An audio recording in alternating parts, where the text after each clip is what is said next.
Welcome to the Leading Conversations podcast, sponsored by the Excel Leadership Network. On each episode, JD Pairing will have conversations with church planting pastors and leaders from around the country. You can learn more about how to connect with Excel at the end of this podcast. Let's join JD now and listen in on this leading conversation. Welcome to the Excel Leadership Podcast, Leading Conversations. Stuart Boyer is our special guest today. Stuart, thanks for being here. Thank you, JD. Appreciate your time. Appreciate you. Hey, I want to get to know you a little bit. Tell us, you're a Northern California guy. Tell us about growing up in Northern Cal and the long story of how you came to Christ.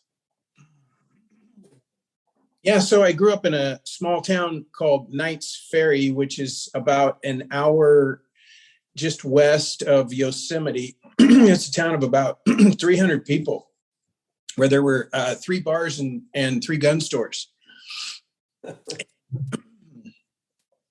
I had been abused 3 separate incidents for a couple of years apiece growing up, ending up with the last one being a family that was in the church that my mom took us to. So they were claiming that they were a Christian family. And it started with mental and then physical, sexual, and then drug abuse. And that lasted for about 3 years. And I responded badly to that and thought that if this is who God is and who Christians are, then I don't want to have anything to do with either. And so I was on a downward spiral for about 20 years, was a drug dealer and ended up being a manufacturer of methamphetamines. And then you just kind of like get right into it, you know? Well, that's crazy. That's awful. That's horrific. I had a precipitating event where I was on a chase with a highway patrol and ended up with 3 highway patrol and a helicopter on my motorcycle, and was then charged with 8 felonies and then later convicted of 2, which then later, after a year, were expunged. But I was convicted and sentenced for just under a year.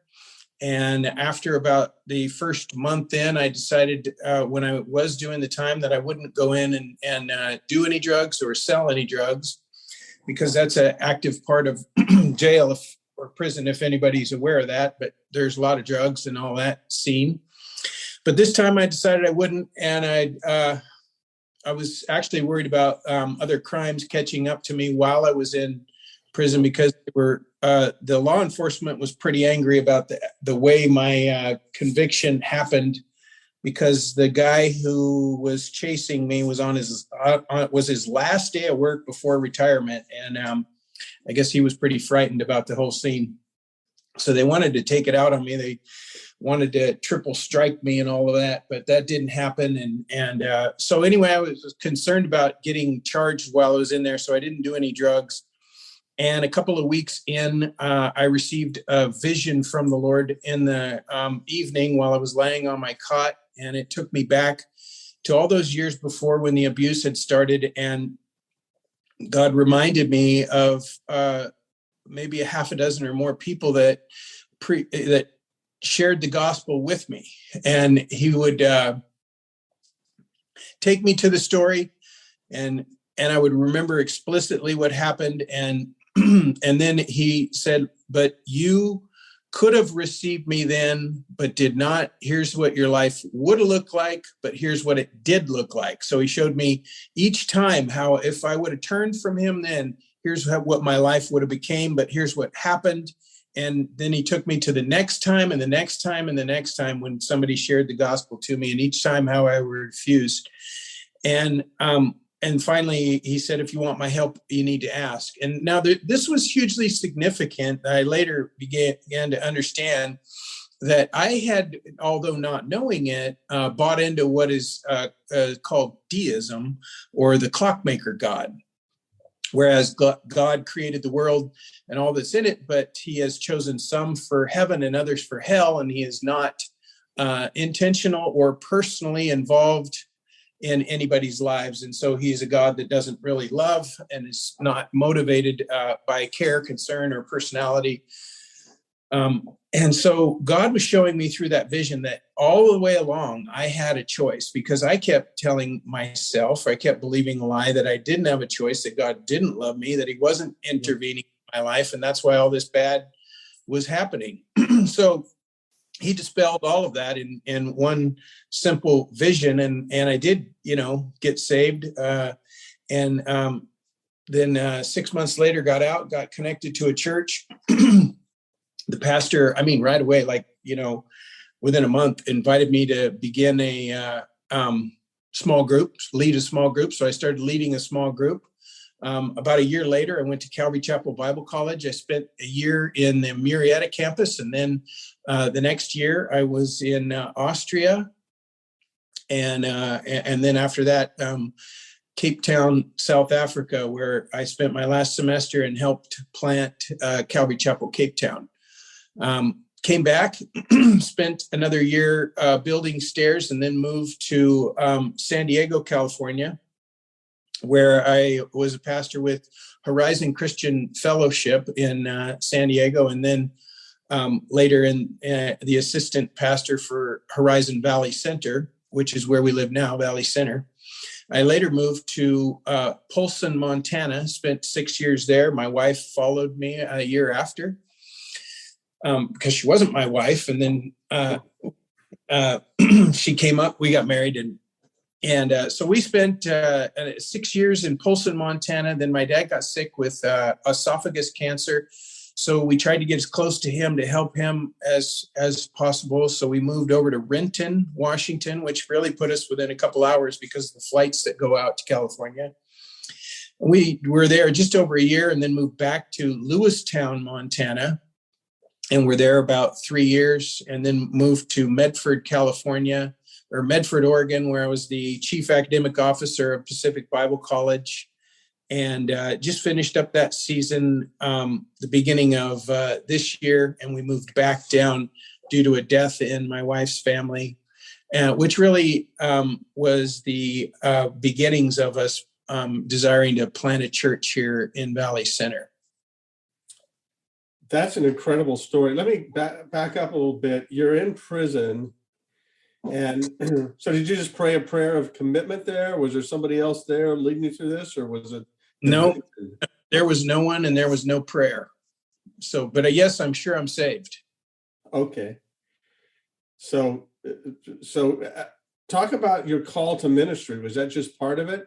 You knew God wanted you to go into ministry? Because it sounds like you got out and you jumped right in.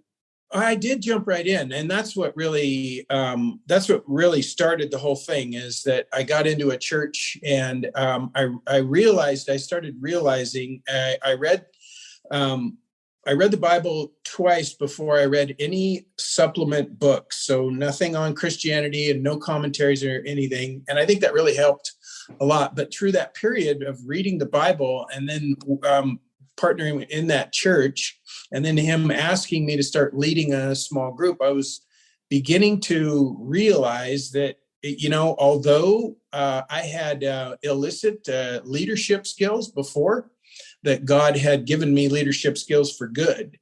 And although I used them wrong the most of my life, I was leading people. And this guy opened the door for me to understand that there's a way in following Christ to be a leader. And so that's what really started it. And then when I went to Bible college, I got into leadership positions. It's obviously the Lord opening the door, but he was just opening the door for various leadership things. And then people kept, asking for counsel for this and that, and other leadership style events. And so it just became more and more clear. And reading scripture God just confirming that by opening doors, and then what people would say about my life and ministry. Now, I've been told that drug dealers make the best church planters. You have to gather a team. You have to learn how to work through people. You have to get the message out. So you had a little bit of training there, I guess, huh? Yeah, and I guess as a drug dealer, you learn to be creative, if nothing else, right? So, find creative ways to get things done. Yeah. So you're in Medford, Oregon, and there's this tragedy. Tell us what happened and how that precipitated your move to San Diego. So we're in Medford, Oregon. I'm the chief academic officer of Pacific Bible College, and strange as it may be that certain Christian organizations do not always tell you everything about their organization, and you find out that they left a little bit out of who they actually are and what they expect of you, and that was happening there. I was seeing that the organization wasn't what I was told, and my boss was not who he had originally said he was to me. And as I was finding these things out, I got invited to do a church plant for about 3 churches in that area that wanted to do a church plant just south of us in Medford, just in Phoenix, in the Phoenix area and Talent area. And these are 2 areas that got consumed greatly by the fire that took place there in 2020. And so they said, here's $100,000. Will you go plant a church in Phoenix Talent? And I said, well, yeah, let's take a look at what that would mean. Let's begin the process. While we were doing that, that's right before, about a month before I met you. And then you invited us down to Dana Point for that discovery. But we noticed maybe a month before all of that, as we went to visit Rosie's family, what a difference it made, because Rosie's family, her youngest brother died in May of 2020. And the family was just deeply grieved and still is over his loss. Rightly so. And we saw what a difference it was making for us being there and supporting the family. And through that period, then I was realizing that God was moving me into church planting.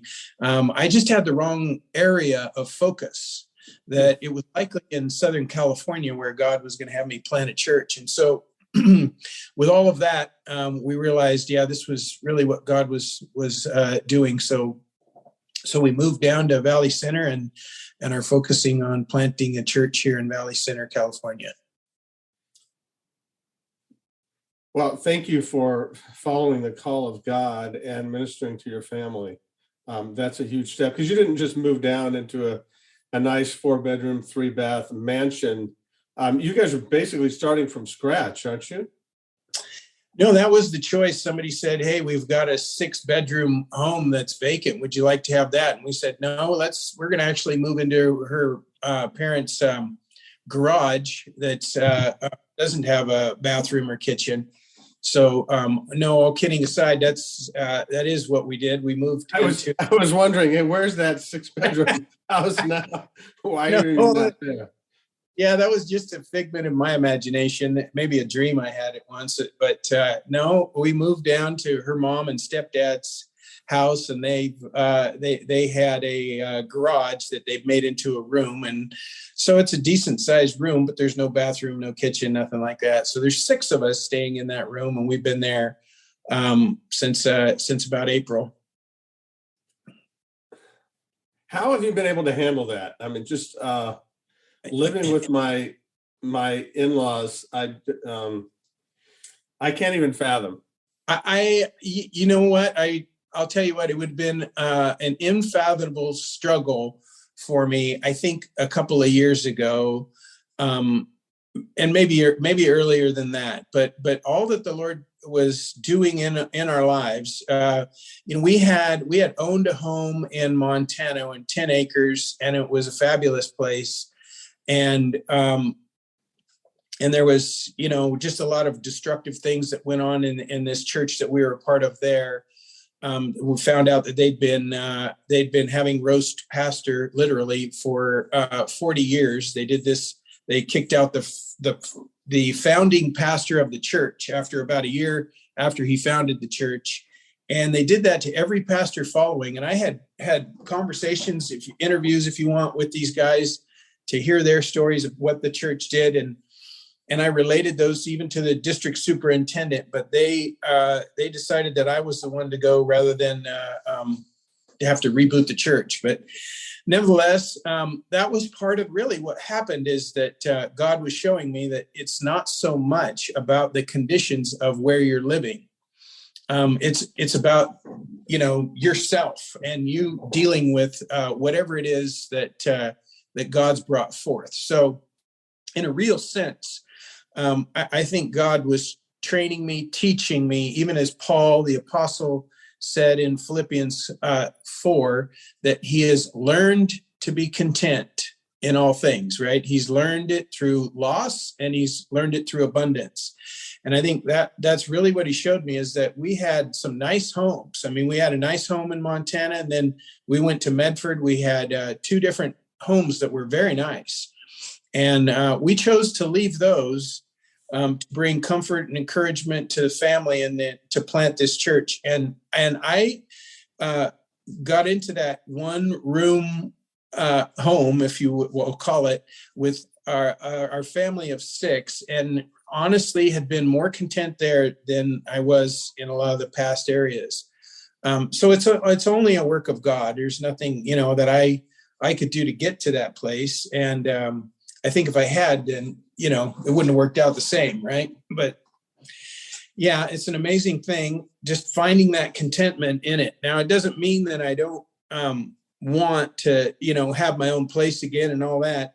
But it is the receiving this particular moment that God has for you, and not so much fighting against it, but really seeing it for the good that he has. And what he really has is, we've saw the way that just being there, our family is ministering to Rosie's family. We've seen the unity, the cohesiveness that God's providing for our family as we're living in this very tight space. But, it's not without chaos for sure, but it is provided a lasting closeness that I think is going to be amazing from this point forward. Well, Jesus said that anyone who's given up houses here on earth, God's going to reward you. He's going to give you a house here, and also you're going to have a pretty good mansion in heaven, I suspect. Yeah. I don't think it'll be tight quarters. Yeah, no, we celebrate that. Hey, talk about where you are in this plant stage right now.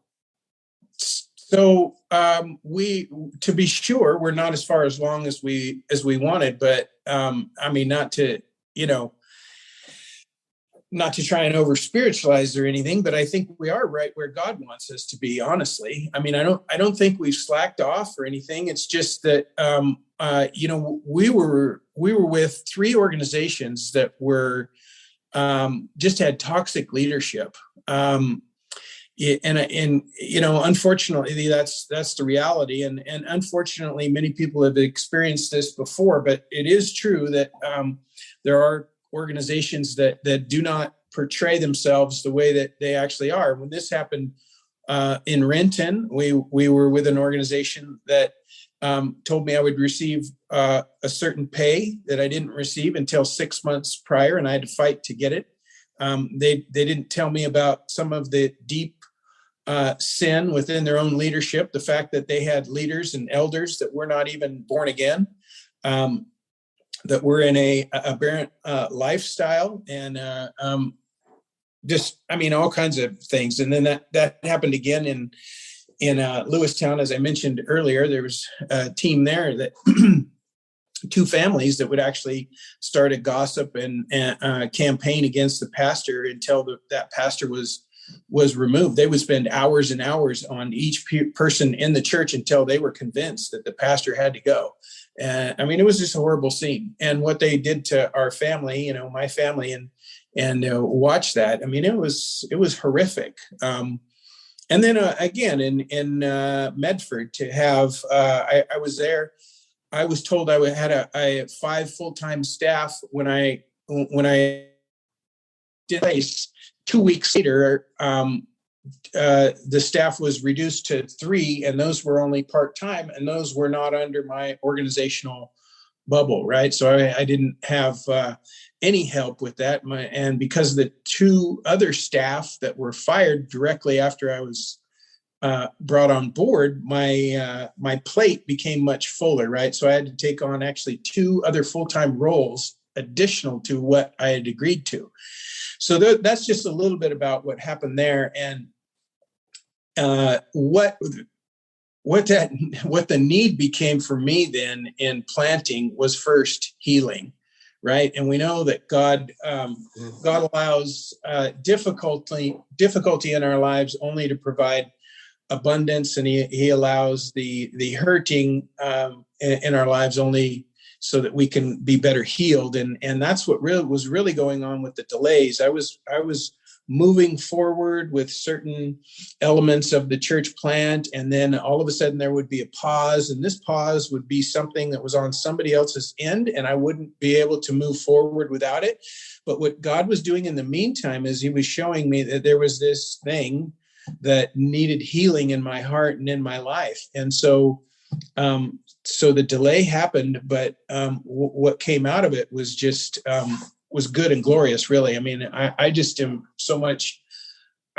so much more whole and complete and healed, really. I mean, He has redeemed the past of what that experience presented. Now God has I think it's beautiful because it's really shown me a lot about, I believe we can learn maybe even more from people that are doing wrong than people that are doing right. So sometimes we just want to learn on those positive aspects, but the truth of the matter is that we learn in the valley, we learn in the night, and there's some of the deepest lessons that we have happen in those dark hours, and so it was with us. So you've gone from the dark night, you're at the very morning of this church plant, and we're excited for you. And let me just ask you this last question. What would you say to us as leaders? What do we need to know? You need to know that ethical, moral, authentic leadership is the greatest need, not only in California or the United States, but really in the world today. Leadership is faltering, and we see that everywhere. And it's a horrible reality, but it's a true reality. And what happens is not just the fact that the leader gets taken out or shelved, hopefully only for a time, and they're restored and redeemed. But what happens is countless other individuals that were looking up to that leader are negatively affected, and sometimes beyond restoration, at least humanly speaking. It's a work of God to restore those individuals back. But it happens all the time in churches and organizations where people are looking up to the leader, and then all of a sudden the leader has an ethical or moral failure, and many people are defiled because of it. And so we need to stand strong as Christians, and we need a place that will help us to do that by sharing authentically and transparently with one another. Well, that's a good word. Thank you for sharing with us. You've been really transparent and authentic. Thanks for your story. It's inspiring to see how you've just seen a great turnaround, and you've been plugging away, and we look forward to what God's going to be doing in this new church in Valley Center. Thanks for being with us today. Thank you for having me. Thanks for joining the Leading Conversations podcast. We hope that you found it both helpful and encouraging. At Excel Leadership Network, our focus is on the church planter rather than the church. If you'd like to find out more about us, visit our webpage at excelnetwork.org. Don't forget to subscribe to this podcast so you don't miss any future episodes. See you next time with another leading conversation.